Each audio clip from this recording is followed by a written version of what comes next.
கூலா சோரா real lemon juice சேர்க்கப்பட்ட line நன்னாரி சர்பத்.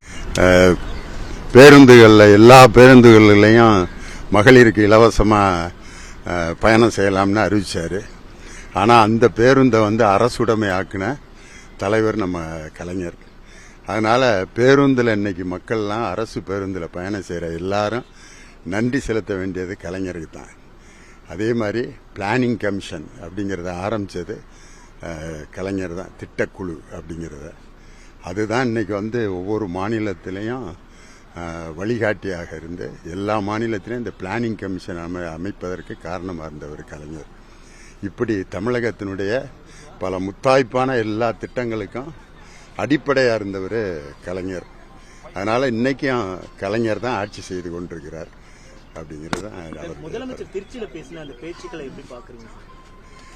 அது ஒரு முதலமைச்சருடைய பேச்சு மாதிரியே இல்லை. அது அவர் சட்டமன்றத்தில் அவரால் பேச முடியாத அந்த இயலாமையை அந்த மேடையில் வெளிப்படுத்தினார். அவ்வளோதான். எங்கள் எதிர்க்கட்சி தலைவர் மாண்புமிகு உதயநிதி ஸ்டாலின் கேட்ட கேள்விகளுக்கு சட்டமன்றத்தில் அவரால் சரியான பதில் சொல்ல முடியல. அந்த முக இறுக்கத்திலே தெரிஞ்சது இது ஏதாவது அடுத்த மேடையில் இந்த மாதிரி வெளிப்படுத்துவாருன்ட்டு. அதனால் எல்லா மக்களும் அவருடைய பேச்சை ரசிக்கலை. அது ஒரு உணர்வுபூர்வமாக உணர்ச்சியை தூண்டுகிற பேச்சு மாதிரி தான் இருந்ததே ஒழிய அவர் பயன்படுத்தின வார்த்தைகள் எல்லாமே ஒரு முதலமைச்சர் பயன்படுத்தக்கூடாத வார்த்தைகள். அல்லு சில்லு, கவர்ச்சிக்காக எனக்கு ஓட்டு போட்டாங்க, நான் என்ன அப்படின்ட்டு ஒரு கேப் விட்டாரு. அதை ஃபில்லப் பண்ணியிருக்கலாம் அவர். அந்த கேப்பில் என்ன வேணாலும் நம்ம அதை கற்பனை பண்ணிக்கலாம்.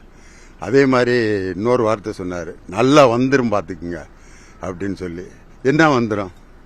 ஒரு முதலமைச்சர் வாயில் நல்லா வந்துடும்னாக்க எதுவும் தகாத வார்த்தைகளை சொல்ல போகிறாரா? அவர் சட்டமன்றத்தில் அவரால் எதிர்க்கட்சி தலைவரை ஃபேஸ் பண்ண முடியாத அந்த இயலாமையை திருச்சியில் வெளிப்படுத்தினார்.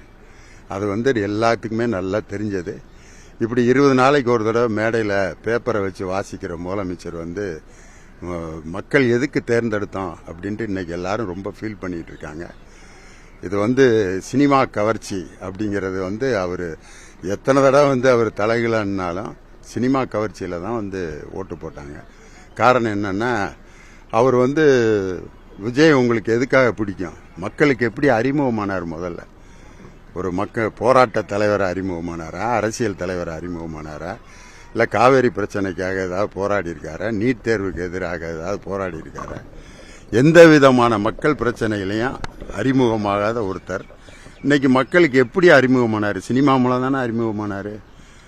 ஆனால் சினிமா கவர்ச்சினால எனக்கு ஓட்டு போடல அப்படின்னு சொல்றது வடிகட்டிய பொய். அது அவர்கள் ஒரு விமர்சனம் மாதிரி பேசியிருக்காங்க. திமுக நாங்கள் இருக்கிறவங்க 2 சீட் கொடுத்தாங்க, அதையும் உதயசூரியன் சின்னத்திலே நம்மள நிக்கிற மாதிரி கொடுத்தாங்க, அந்த மாதிரிலாம் பேசியிருக்காரு. துரை வைக்கவும் தாவேக்காக ஆதரவு தெரிவிக்க முடியலன்னு ஒரு வருத்தத்தை தெரிவிச்சிருக்காங்க. எல்லாருமே இப்போ கூட்டணி கட்சிகளில் இருந்த நம்ம விடுதலை சிறுத்தைகள், IUML எல்லாருமே அந்த கட்சிக்கு இப்போ ஆதரவு தெரிவித்து மந்திரி பதவியெல்லாம் வாங்கியிருக்கிறாங்க.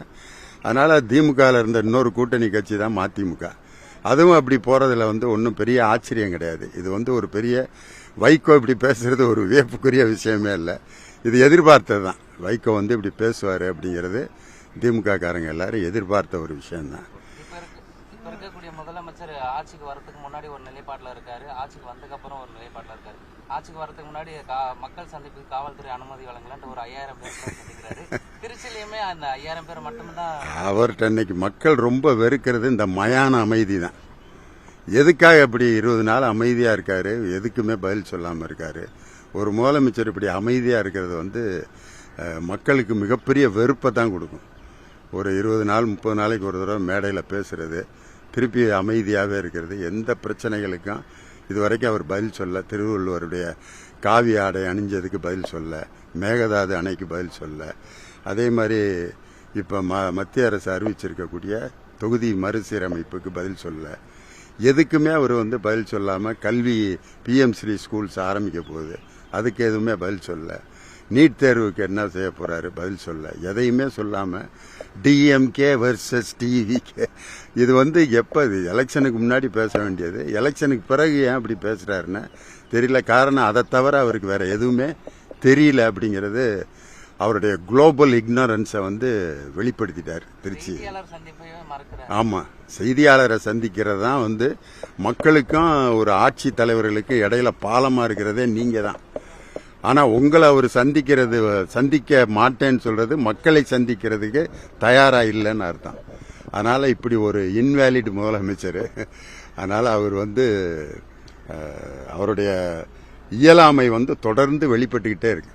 அவர் வந்து ஒரு நடிகர் தான் அப்படிங்கிறத தொடர்ந்து நிரூபிச்சுக்கிட்டே இருக்காரு. அவர் ஒரு அரசியல் தலைவருங்கிறத மறந்துடுறார். கூலா சோரா ரியல் லெமன் ஜூஸ் சேர்க்கப்பட்ட லயன் நன்னாரி சர்பத்.